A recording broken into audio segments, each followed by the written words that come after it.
il est content et il est content.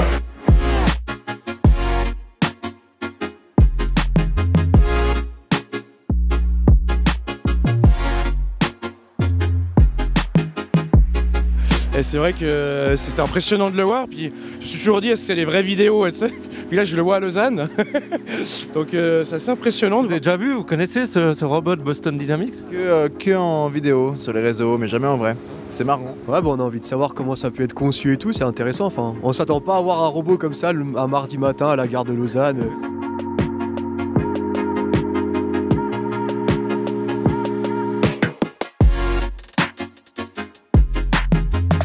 Alors à côté de moi, on a le robot Spot de la société américaine Boston Dynamics, qui est un robot quadrupède qu'on peut utiliser dans l'industrie pour nous aider à faire des tâches répétitives. Les gens ont peur ou sont intrigués, je dirais surtout. On a l'impression que ces robots existent que dans les films, mais en fait on est de loin plus à de la fiction, c'est de la réalité. Et je pense que c'est ça qui provoque souvent ces réactions d'inquiétude chez les gens. Et c'est justement l'action aussi d'aujourd'hui, c'est de pouvoir en discuter et voir comment est-ce qu'on utilise ces machines de manière intelligente, je dirais. Bah ça fait un peu bizarre parce que c'est tellement fin comme mouvement que c'est presque flippant en fait. Ça annonce un peu une nouvelle ère. Ça va remplacer facilement pas mal de nos congénères à 2 pattes et à 4 pattes, je sais pas. Est-ce que vous le trouvez joli? Alors joli, j'irais pas jusque là. Je trouve que s'il avait un museau et des moustaches, ce serait quand même mieux. Mais je trouve qu'il est attachant quoi. On se rend pas compte en vidéo de comment c'est en réalité quoi. Mais là c'est d'autant plus impressionnant. Là il avait l'air vachement plus petit. En vidéo là je pensais pas qu'il serait aussi grand. Do you know it? Fantastic, and I need it for boys to show them. Ouais. Moi, ça me fait peur plutôt. Il y a un côté un peu science-fiction effectivement. Donc on peut fantasmer beaucoup de choses. Ouais, c'est intéressant, sauf qu'il a pas de tête, c'est dommage parce que lui il a peur en fait. Pourtant il a pas peur de grand chose, mais là il a eu un peu. Il a dit j'aime pas.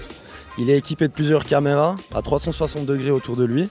Caméras qui nous renvoient en temps réel sur la tablette ou sur nos ordinateurs ce que le robot peut voir. Avec aussi au centre une partie haut-parleur qui permet de donner un message ou d'enregistrer, d'entendre ce qui se passe aussi autour. Gareth, un de mes collègues, et puis sa manette qui permet en fait de simplement bouger le robot. Ce que Gareth nous montre, c'est différentes images que les caméras à 360 degrés du robot renvoient. Qui renvoie en temps réel. Alors j'imaginais qu'il devait bien avoir quelqu'un qui devait le contrôler parce que je pense qu'on n'est pas encore assez avancé au niveau technologique pour qu'il puisse se balader par lui-même, tout seul quoi. Donc, mais je me demande jusqu'à où en fait on peut le laisser avoir son petit libre arbitre. Enfin, est-ce qu'on a la technologie pour lui permettre qu'il monte et qu'il descende, on va dire 5-6 fois, puis après il rentre ou quelque chose comme ça. Je pense que c'est un robot qui peut, si on réfléchit bien, l'adapter pour nous aider dans notre vie de tous les jours pour des personnes par exemple à mobilité réduite ou des gens qui seraient aveugles, j'imagine. Ça serait assez facile de dire au robot dans un quai de gare ou dans une grande gare comme ici à Lausanne, amenez-moi à la station numéro 8 et puis si le robot est programmé, il peut avec une reconnaissance vocale prendre la personne et puis l'amener à son train par exemple.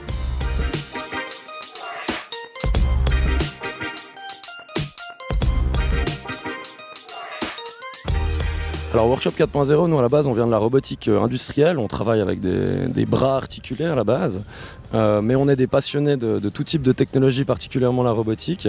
Et puis on aimerait être parmi les premiers en Suisse en fait, à offrir des services d'intégration de ces machines pour par exemple faire de la surveillance de site. Ou le 24 décembre quand il faut surveiller un site et puis qu'il pleut et qu'il neige, pourquoi pas envoyer un robot plutôt qu'un humain. Et puis c'est un petit peu la volonté de notre société, c'est aussi d'être sur ce train de l'innovation et d'apporter un petit peu un valet innovant, je dirais.